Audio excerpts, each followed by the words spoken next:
Hi అండి. Video చూస్తున్న అందరికీ నమస్తే అండి. డైలీ నేను చెప్తున్నటువంటి Nifty and bank Nifty perfect levels just నా వ్యూ మాత్రమే. దయచేసి మీరు మీ ఓన్ అనాలిసిస్ చేసి ట్రేడ్ చేయాలని కోరుకుంటున్నాను. చూడండి, నిఫ్టీ గ్యాప్ అప్ అయింది. క్యాండిల్ ఓపెన్ హై అయింది. అక్కడి నుంచి డౌన్కి వస్తూ మన లెవెల్ అయినటువంటి 25,354 లెవెల్ని సపోర్ట్ తీసుకొని పైకి వెళ్ళి ఇక నిన్నటి స్వింగ్ 25,400 ఆ లెవెల్ని రెసిస్టెన్స్ తీసుకొని డౌన్కి వచ్చిన తర్వాత మళ్ళీ చూడండి మన లెవెల్ ఇక్కడ పర్ఫెక్ట్ రిజెక్షన్. అంటే చూడండి, ఈ క్యాండిల్ మళ్ళీ ఈ క్యాండిల్ చూడండి మన లెవెల్ని సపోర్ట్ తీసుకొని అయితే మంచి మూమెంట్ అయితే ఇచ్చిందండి నిఫ్టీలో. చూడండి మన లెవెల్స్ ఎటువంటి టైంలో మనకి సపోర్ట్గా మనకి ఎంత హెల్ప్ చేస్తున్నాయో చూడండి. మన లెవెల్స్ని సపోర్ట్ తీసుకొని పైకి వెళ్ళేటప్పుడు బై చేస్తే మనకైతే పాయింట్స్ ఖచ్చితంగా వస్తాయి. ఈ విషయాన్ని గమనించండి. ఆ తర్వాత ఎక్కువ కన్సాలిడేషన్ డౌన్కి వస్తూ కన్సాలిడేషన్ మోడ్లో ఉండిపోయింది. మరి నిఫ్టీలో మన లెవెల్ వచ్చేసి రేపటికి 25,410 లెవెల్ అండి. 25,410 లెవెల్.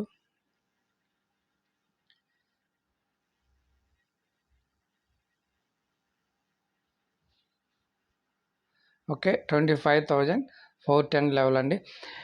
చూద్దాం రేపు. ఈరోజు కన్సాలిడేషన్ అంటే బ్యాంక్ నిఫ్టీ కంటే ఈరోజు నిఫ్టీ కొంత మూమెంట్ అయితే ఇచ్చింది. మరి మంచి మూమెంట్ రావాలి అంటే, ఒక పెద్ద ర్యాలీ రావాలంటే రేపు ఫెడ్ మీటింగ్ ఉంది కదా, రేట్ కట్స్ని బట్టి ఉంటుందండి, ర్యాలీ ఉంటుంది. చూద్దాం ఏం జరుగుతుందో. రేపు కూడా కన్సాలిడేషన్ ఉండొచ్చు. రేపు నైట్కి వస్తుంది. ఎల్లుండి మార్కెట్ దాన్ని బట్టి బిహేవ్ ఉంటుంది. గ్యాప్ అప్ గ్యాప్ డౌన్ అనేది తెలుస్తుంది అనుకుంటాను. రేపు నైట్కి అనుకుంటా 90%. చూడాలి. మరి బ్యాంక్ నిఫ్టీలో ఏ విధంగా ట్రేడ్ జరిగిందో మన లెవెల్స్ని బట్టి చూద్దాం.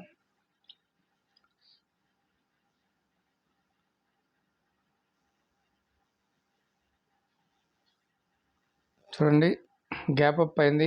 గ్యాప్ అప్ అయిన తర్వాత డౌన్కి వస్తూ ఇక్కడ ఈ పివట్ పాయింట్ని సపోర్ట్ తీసుకొని అయితే పైకి వెళ్ళి 52,250, 268 ఈ లెవెల్ని రెసిస్టెన్స్ తీసుకొని అయితే డౌన్కి వచ్చింది.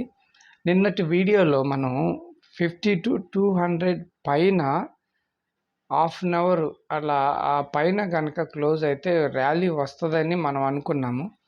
కానీ ఇక్కడ చూడండి, విక్లో రిజెక్షన్ చూడండి, ఇలా రిజెక్షన్ వచ్చి ఈ లెవెల్ని రెసిస్టెన్స్గా తీసుకొని డౌన్కి వచ్చింది. డౌన్కి ఎందుకు వచ్చిందంటే రేపు ఫెడ్ రేట్ కట్స్ మీటింగ్ ఉంది కాబట్టి ఈరోజు ర్యాలీ లేకుండా కన్సాలిడేషన్లో ఉండిపోయింది. పైగా ఇక్కడైతే క్లోజ్ అవ్వలేదు ఒకటి. అదే ఆ లెవెల్ ఇక్కడ ఈ పివట్ పాయింట్ని రెసిస్టెన్స్గా తీసుకొని అయితే డౌన్కి వచ్చింది. డౌన్కి వచ్చిన తర్వాత ఇక్కడ 52,153 చూడండి, ఇక్కడ డౌన్కి వచ్చి ఇలా వచ్చిన తర్వాత మన లెవెల్ పైన క్లోజ్ అయింది. క్లోజ్ అయిన తర్వాత చూడండి, ఈ క్యాండిల్ మళ్ళీ చూడండి కరెక్ట్గా ఆ లెవెల్ని సపోర్ట్ తీసుకొని అయితే పైకి వెళ్ళింది. ఇక్కడైతే బై చేయొచ్చు, కొంత మూమెంట్ అయితే తీసుకోగలం. ఓకే, కన్సాలిడేషన్లో ఉండడానికి కారణం అయితే ఈ ఫెడ్ రేట్ కట్స్ కోసం వెయిట్ చేస్తూ కన్సాలిడేషన్లో ఉండింది. దాన్ని బట్టే మార్కెట్ డైరెక్షన్ ఉంటుంది. దయచేసి గమనించండి. మరి నిఫ్టీ బ్యాంక్ నిఫ్టీలో మన లెవెల్ వచ్చేసి 52,172 అండి. ఈ లెవెల్ని మార్చుకుందాము.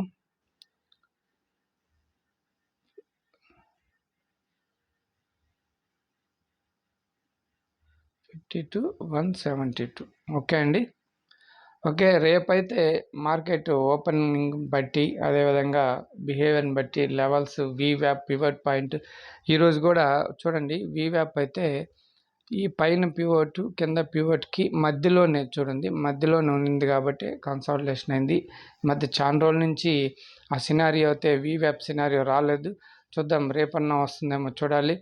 లేదంటే రేపు కూడా కన్సాలిడేషన్లో ఉండేసి ఎల్లుండి గ్యాప్ అప్ గ్యాప్ డౌన్ ఆ రోజుకి అర్థమవుతుందండి. రేపు నైట్కి మనకి తెలిసిపోతుంది. మీరు కూడా గమనించి ట్రేడ్ చేయాలని కోరుకుంటున్నాను. ఏదేమైనా ఇక్కడ గ్యాప్ డౌన్ ఈ రెడ్ క్యాండిల్స్ పడంగానే పుట్ సైడ్ తీసుకొని ఈ గ్రీన్ క్యాండిల్స్ పడంగానే బై వైపు వెళ్ళకుండా ఓపిక్గా వెయిట్ చేసి ఓపిక్గా వెయిట్ చేసి ఒక బయింగ్ సినారియో మనకి దొరుకుతాయి. అంటే ఇక్కడ ఇలా వచ్చిన తర్వాత చూడండి, ఇక్కడ ఇట్లా వచ్చింది కదా, ఇలా చూడండి, ఇలా డబ్ల్యూ ప్యాటర్న్ చూడండి. అదేవిధంగా నిఫ్టీలో మన లెవెల్ని సపోర్ట్ తీసుకొని పైకి వెళ్ళేటప్పుడు అట్లా వెయిట్ చేసి ఒక బయింగ్ మూమెంటు అర్థమైన తర్వాత బై చేస్తేనే చాలా సేఫ్ అండి. ఇది దయచేసి అర్థం చేసుకోవాలని కోరుకున్నాను. ఎవరైనా అంటే చూడండి, మన లెవెల్స్ చాలా బాగా సపోర్ట్గా పనిచేస్తున్నాయి. నేను చెప్పే విధానము అంటే సరి లేకపోయినా లెవెల్స్ మాత్రం చాలా ఎక్సలెంట్గా పనిచేస్తున్నాయి. దయచేసి ఇది గమనించి డైలీ వీడియో చూడండి, లెవెల్స్ని డ్రా చేసుకోండి, మీరు ట్రేడ్ చేసుకొని నష్టపోకుండా ఉండాలని కోరుకున్నాను. ఎవరైనా కొత్త వారు వీడియో చూస్తుంటే దయచేసి ఛానల్ని సబ్స్క్రైబ్ చేయండి, వీడియోని లైక్ చేయండి. థ్యాంక్ యూ అండి. రేపు వీడియోలో కలుసుకుందాం. బాయ్.